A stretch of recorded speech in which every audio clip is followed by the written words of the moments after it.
Pagsampa mo ng 22, sasampalin ka ng buhay na akala mo dati chill lang.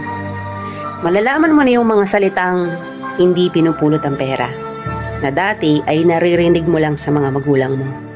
Magtatrabaho ka, magbabayad ng tubig at kuryente. Tapos trabaho ulit, paulit-ulit. Mamimiss mo yung batang ikaw, musmos, walang alam sa mundo. May mga gabing bibilangin mo ang oras ng tulog mo kasi akala mo makakatulong ito. Gigising ka para kumayod, umanap ng pera. Perang akala mo sapat na.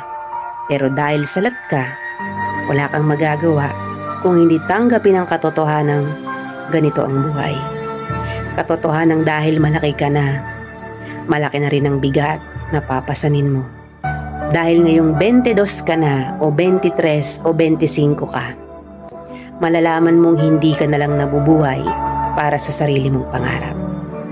Real talk yan.